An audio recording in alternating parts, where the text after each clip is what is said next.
नमस्कार, प्रणाम। आप सभी भक्तों का बहुत बहुत स्वागत, वंदन, अभिनंदन करता हूँ। मैं शरद मिश्र 26/12 ग्रुप से। आज है शरद पूर्णिमा। सो मैं आप सभी भक्तों को, भगवत प्रेमियों को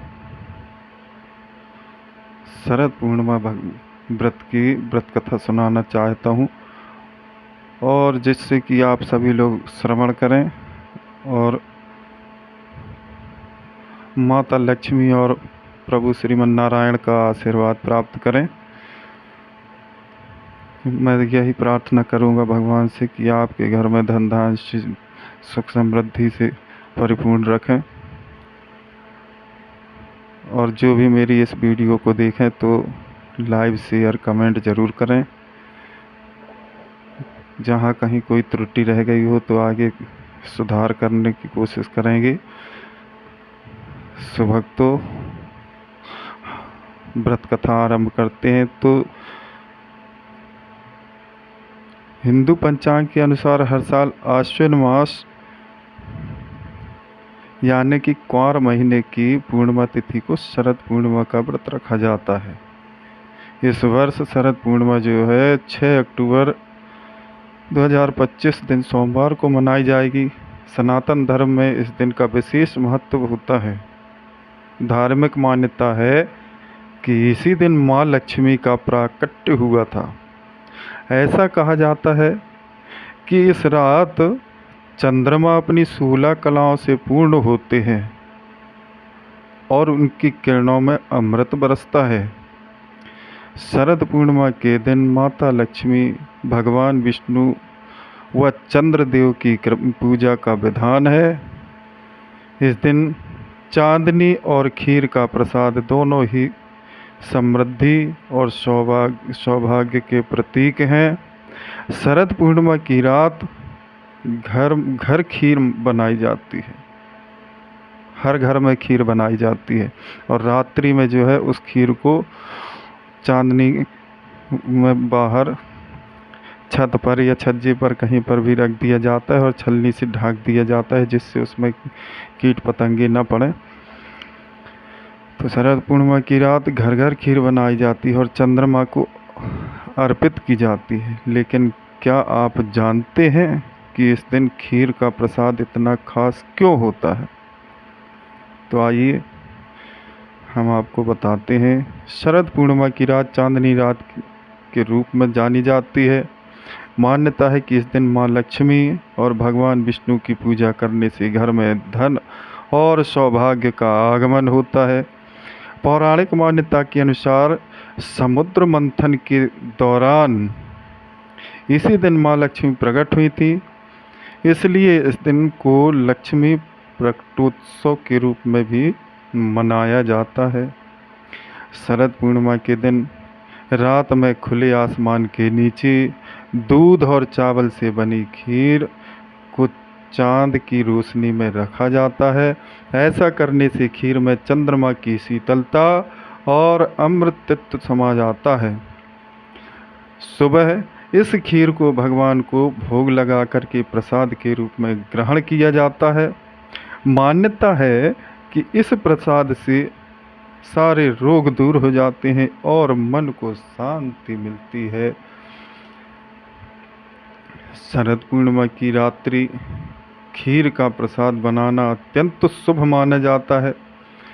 धार्मिक मान्यताओं के अनुसार इस दिन जो है बनी हुई खीर देवी देवताओं को अर्पित करने से वे प्रसन्न होते हैं और घर में सुख समृद्धि का वास होता है।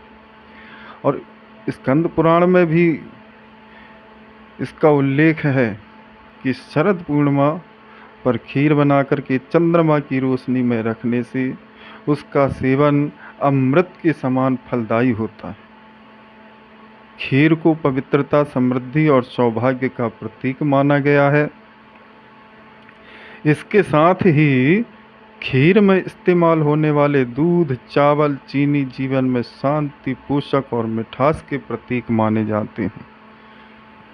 ऐसा कहा जाता है कि शरद पूर्णिमा व्रत करने से कुंडली में चंद्रमा मजबूत होता है, साथ ही व्यक्ति के जीवन में मानसिक शांति, सौंदर्य और सफलता आती है।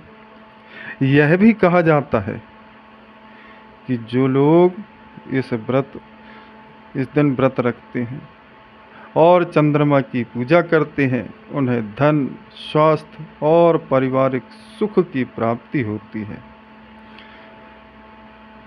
इसलिए हर एक माताओं बहनों को ये व्रत रखना चाहिए। तो आइए भक्तों, अब हम इस व्रत की कथा आरंभ करते हैं। अभी व्रत का महात्म हमने बताया और इस महात्म को आप सभी लोग ध्यानपूर्वक सुनिए और समझिए और उसका अनुग्रहण करिए। तो द्वापर युग में माँ यशोदा ने श्री कृष्ण से कहा कि हे कृष्ण, तुम सारे संसार की उत्पन्नकर्ता, पालनहारी और संहार करता हो। आज मुझे कोई ऐसा व्रत बताओ जिसको करने से मृत्युलोक में भी स्त्रियों को विधवा होने का भय न हो तथा वह व्रत सभी मनुष्यों की मनोकामनाओं को पूर्ण करने वाला हो।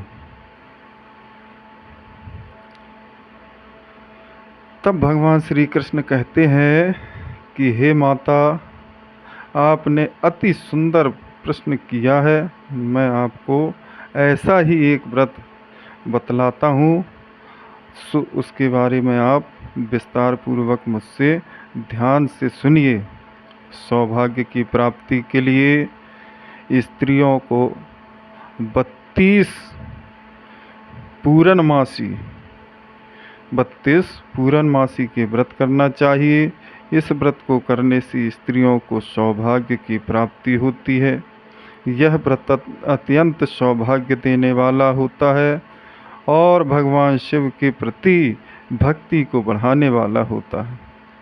तब यशोदा जी कहने लगी कि हे कृष्ण, प्रथम इस व्रत को मृत्युलोक में किसने किया था? इसके विषय में विस्तार से मुझे बतलाओ। श्री कृष्ण कहने लगे कि इस भूमंडल पर अनेक प्रकार के रत्नों से परिपूर्ण, इस भूमंडल में अनेक रत्नों से परिपूर्ण बहुत सारे रत्न हैं, बहुत सारी विभूतियां हैं। लेकिन मैंने माता जी आपको जो पूरनमासी का व्रत बतलाया, 32 पूरनमासी, इन 32 पूरनमासियों को ना करके आप केवल एक पूर्णमासी करें, जो है आश्विन मास की शरद पूर्णिमा। आप शरद पूर्णिमा का व्रत करिए।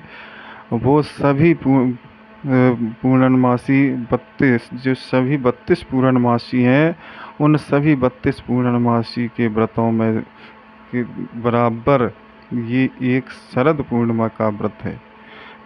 तो फिर माता ने कहा कि हे पुत्र, तो फिर इस शरद पूर्णिमा की व्रत कथा सबसे पहले किसने की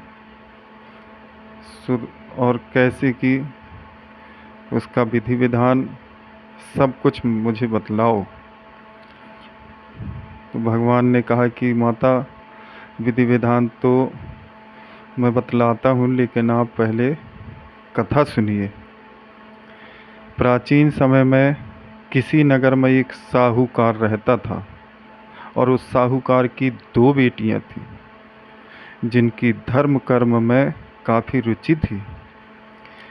अपनी इस रुचि के चलते वे दोनों पूरी श्रद्धा से शरद पूर्णिमा का व्रत किया करती थीं। बस उन दोनों की आराधना में अंतर केवल इतना था कि बड़ी बहन अपना व्रत संपूर्ण किया करती थी और छोटी बहन जो है लापरवाही किया करती थी, वह व्रत को अधूरा छोड़ देती थी।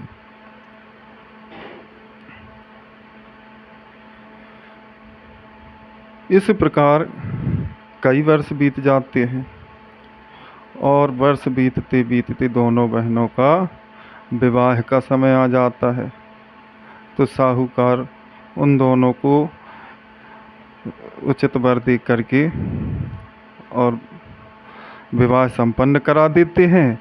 दोनों अपने अपने ससुराल चली जाती हैं और ससुराल में विवाह के पश्चात बड़ी बहन को एक सुंदर एवं स्वस्थ संतान की प्राप्ति हुई। वहीं छोटी बहन संतान सुख से अछूती रह गई। छोटी बहन को संतानें तो हुई, लेकिन सभी संतानें पैदा होते ही मृत्यु को प्राप्त हो जाती थीं। इस प्रकार अपनी संतानों को खोने से मानो छोटी बहन पर दुखों का पहाड़ टूट जाता है। उसे समझ ही नहीं आ रहा था कि उसे यह दुख क्यों भोगना पड़ रहा है। अपने इस प्रश्न के उत्तर की खोज में वह अपने पति के साथ एक ऋषि के पास जाती हैं और उनसे कहती हैं कि हे मुनि, हे ऋषि, हे गुरुदेव, मैंने ऐसा कौन सा पाप किया है जिसके कारण मैं इतने समय से संतान सुख से वंचित हूँ। तब महान ऋषि उन्होंने अपने नेत्र बंद करके ध्यान लगा करके कहा और सारा वृतांत उनकी समझ में आ गया। फिर उन्होंने नेत्र खोला और उसका सारा वृतांत बतलाया। इस प्रश्न के उत्तर में ऋषि कहते हैं कि हे पुत्री, तुमने शरद पूर्णिमा का व्रत तो किया, लेकिन कभी उसे विधि विधान से पूर्ण नहीं किया और इसी के कारण तुम्हें यह कष्ट भोगना पड़ रहा है। इसके बाद छोटी बहन को अपनी गलती का एहसास हुआ और वह बोली, मुझसे जाने अनजाने में बहुत बड़ा पाप हो गया है। मुनिवर, आप कृपया करके मुझे इस भूल को सुधारने का कोई उपाय बतलाइए। मैं सदा इसके लिए आपकी आभारी रहूंगी।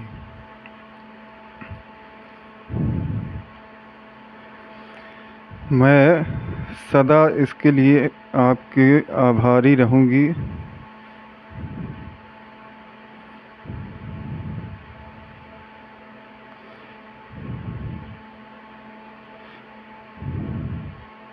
ऋषि बोले, ऋषि मुनि जो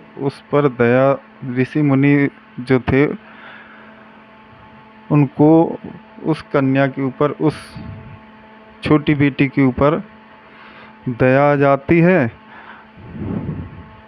और उन्होंने छोटी बहन को विधिपूर्वक शरद पूर्णिमा का व्रत करने के लिए कहा और बताया कि इस व्रत के पुण्य फल से ही उसे अपने कष्टों से मुक्ति मिल सकती है।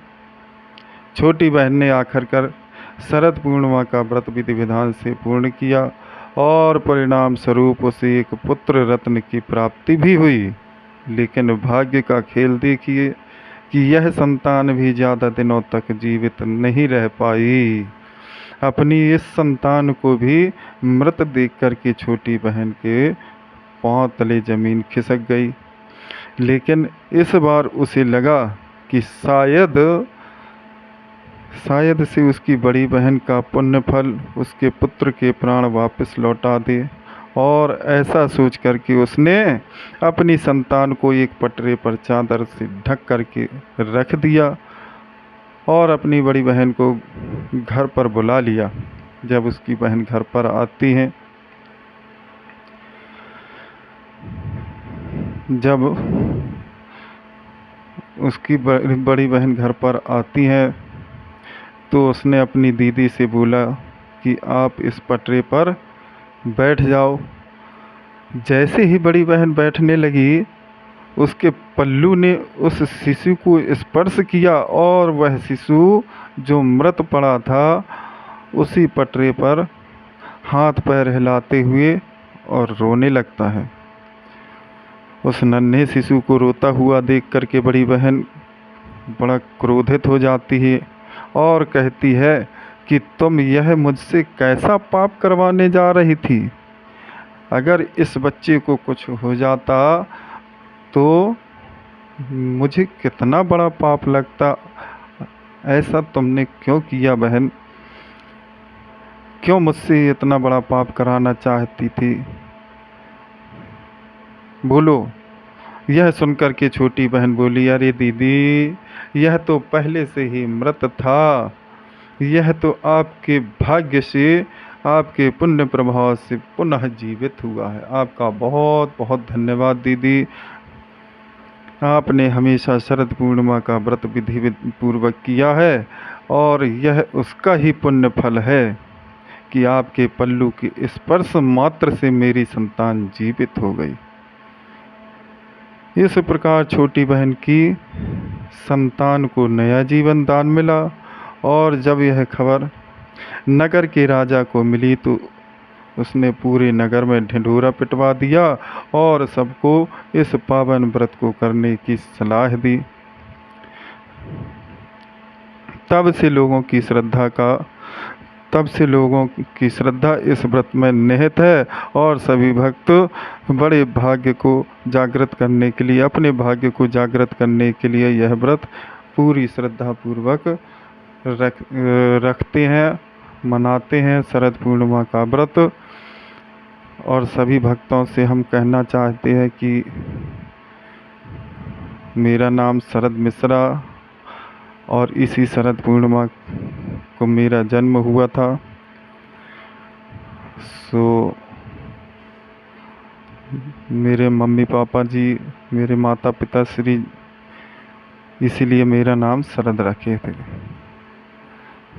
सो आप लोगों से प्रार्थना है कि मेरे जन्मदिन पर मेरे इस वीडियो को ज़्यादा से ज़्यादा देखिए, ज़्यादा से ज़्यादा प्यार दीजिए, और मुझे जन्मदिन की बधाई के साथ में ज़्यादा से ज़्यादा कमेंट, शेयर और लाइक कीजिए। इससे बड़ा गिफ्ट और कुछ नहीं होगा। तो आइए भक्तों, हम भगवान श्री जगदीश श्रीमन्नारायण जी की आरती गाते हैं। ओम जय जगदीश हरे, स्वामी जय जगदीश हरे। भक्त जनों के संकट, दास जनों के संकट क्षण में दूर करे। ओम जय जगदीश हरे। जो ध्यावे फल पावे, दुख बिन से मन का। हो स्वामी दुख बिन से मन का, सुख संपत्ति घर आवे, सुख संपत्ति घर आवे, कष्ट मिटे तन का। ओम जय जगदीश हरे। मात पिता तुम मेरी, शरण गहु मैं किसकी। स्वामी शरण गहु मैं किसकी। तुम बिन और न दूजा, प्रभु बिन और न दूजा, आश करूँ मैं किसकी। ओम जय जगदीश हरे। तुम पूर्ण परमात्मा, तुम अंतर्यामी। स्वामी तुम अंतर्यामी। पार ब्रह्म परमेश्वर, जगत पिता जगदीश्वर, तुम सबके स्वामी। ओम जय जगदीश हरे। तुम करुणा के सागर, तुम पालन करता हो। स्वामी तुम पालन करता। मैं मूरख खल कामी, मैं सेवक तुम स्वामी, कृपा करो भरता।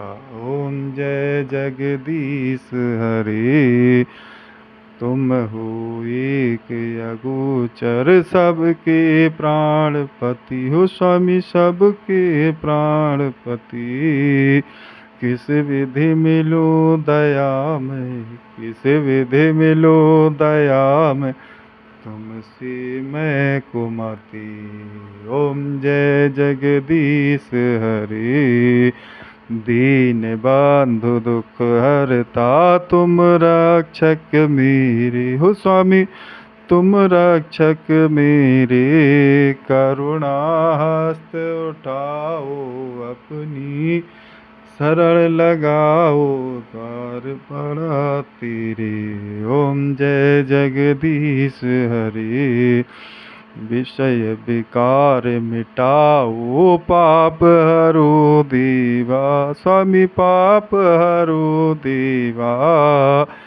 श्रद्धा भक्ति बढ़ाओ, श्रद्धा भक्ति बढ़ाओ, संतन की सेवा।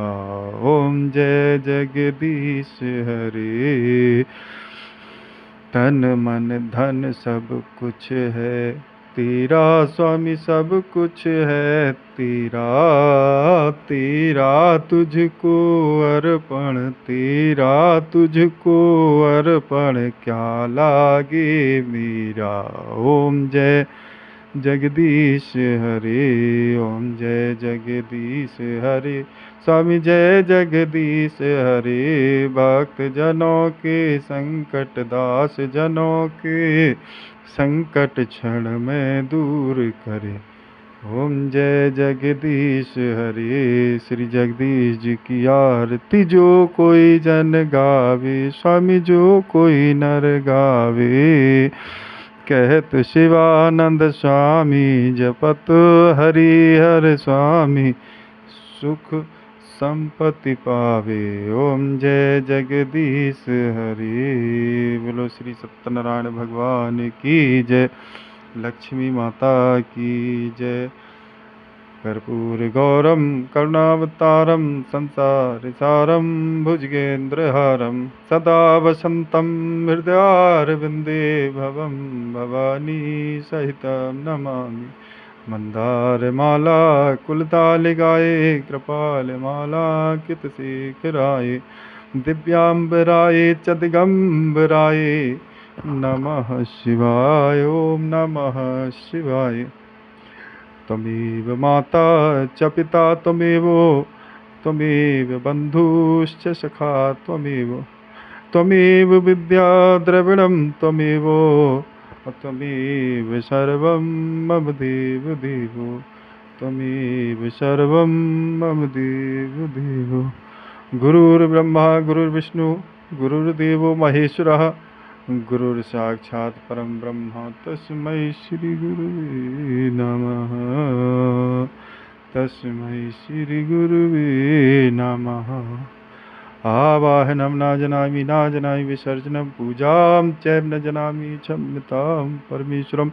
मंत्रहीनं क्रियाहीनं भक्तिहीनं श्रीश्वरं यत् पूजित मया देवो परिपूर्ण तदस्मै। बोलो अम्बे मात की जय। लक्ष्मी माता की जय। सत्यनारायण भगवान की जय। चंद्रदेव की जय। तो हमारे प्रिय भक्तजनों, बस इतना ही करते हैं क्योंकि बहुत लंबा वीडियो बन गया। ज़्यादा लंबा वीडियो बनाने से फिर ठीक नहीं भी है। नमस्कार। आप लोगों से प्रार्थना है कि वीडियो ज़रूर वॉच करें और इस छोटे से भक्त को, माता रानी के, भगवान श्री सत्यनारायण के भक्त को लाइक शेयर कमेंट का आशीर्वाद अवश्य प्रदान करें। नमस्कार।